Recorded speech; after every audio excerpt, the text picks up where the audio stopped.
Anytime you beg another man to set you free, you'll never be free. Freedom is something that you have to do for yourself. Alright, so I wanted to make a video about what got me started into really going into privacy stuff and privacy technologies. It's something that happened to me in 2012 when I applied for my firearms license in Canada.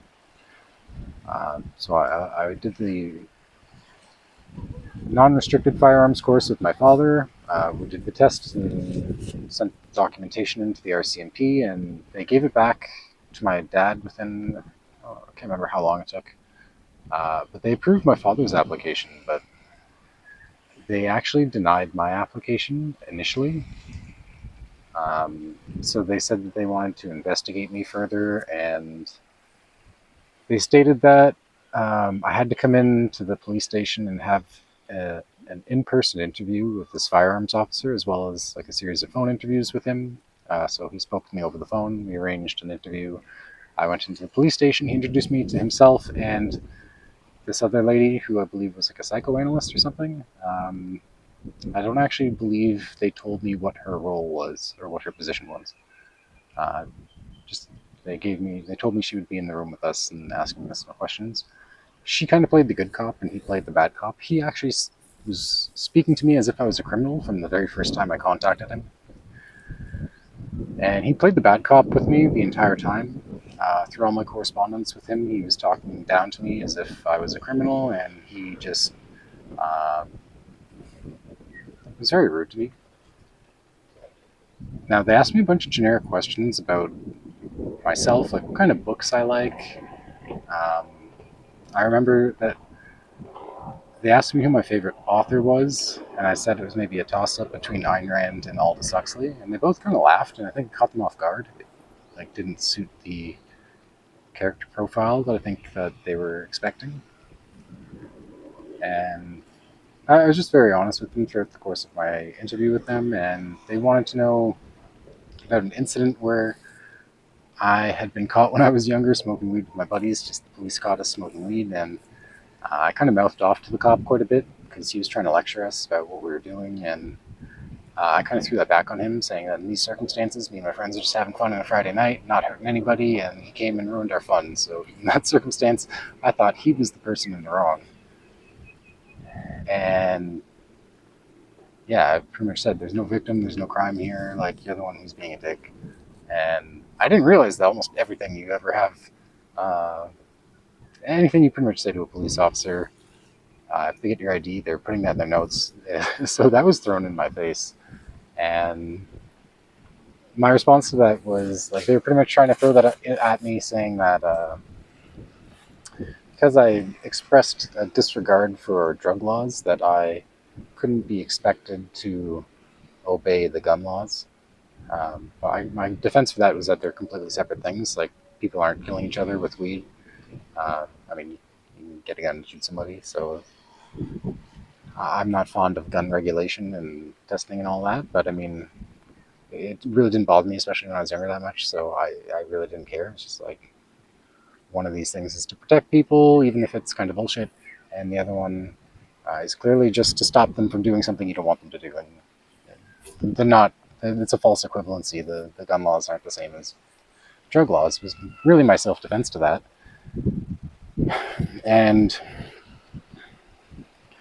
they tried to say that I had to be like adherent to the law, and I thought that was ridiculous. I pointed out immediately to them that that's what people did in Nazi Germany, and it would be better if people followed their own moral compass and couldn't be led to do the things that they think are morally wrong because they're expected to. So they couldn't really argue with me, and I left. I had to give them my father's phone number, and my girlfriend's phone number. She's now my wife. Yeah, I had to arrange an interview for my father and my girlfriend to speak with this firearms officer, and it was kind of weird to me that they wanted to talk to them, but they asked some different questions about me than they asked to me directly. Like, they asked my father what my political views were, which I thought was odd. But then they asked my wife if I thought I was a free man on the land.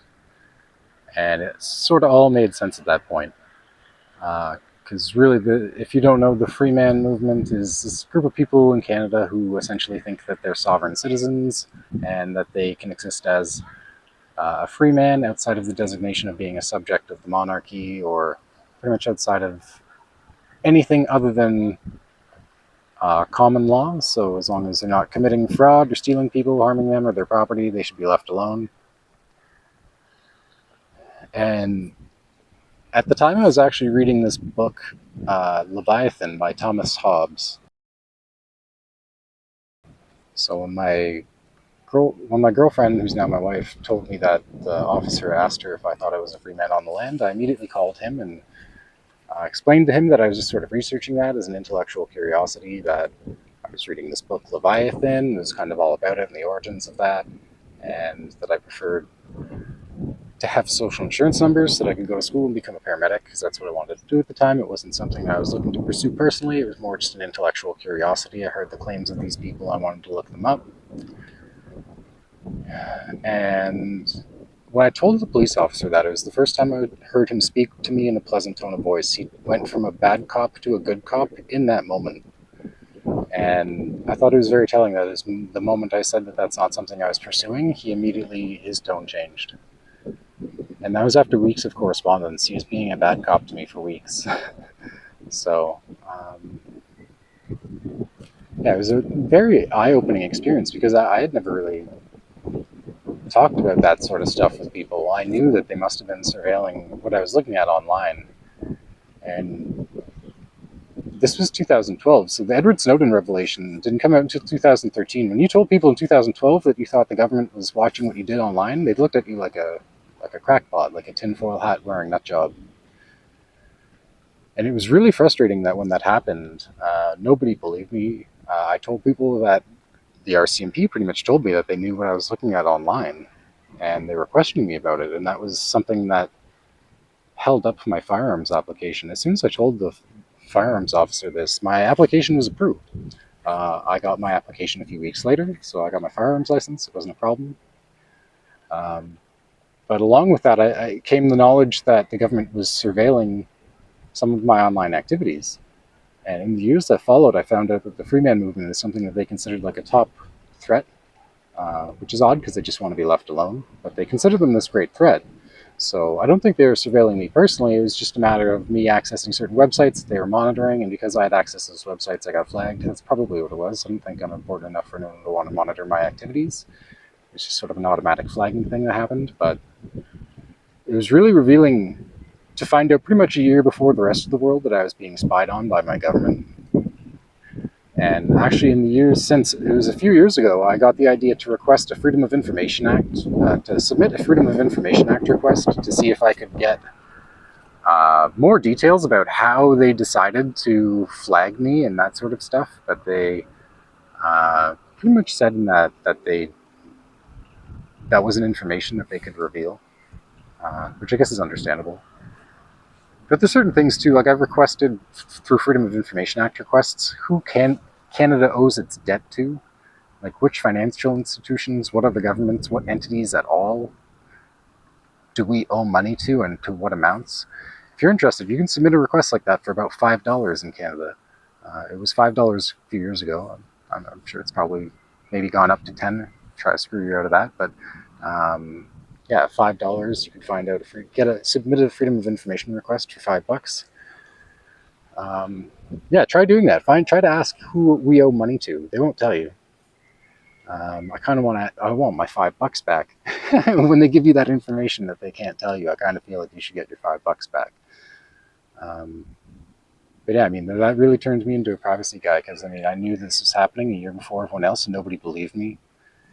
And it was funny when the Snowden revelation came out, everyone who didn't take me seriously or called me crazy, they acted like they knew the whole time, because people like me were making them aware of it, which was ultra frustrating. And I noticed someone pointed that out on Twitter the other day. The same thing will happen with Satoshi. If Craig is Satoshi and courts rule that he's Satoshi, you can have all these people who denied it for years saying that they knew the whole time, because those of us who did believe made them aware of it.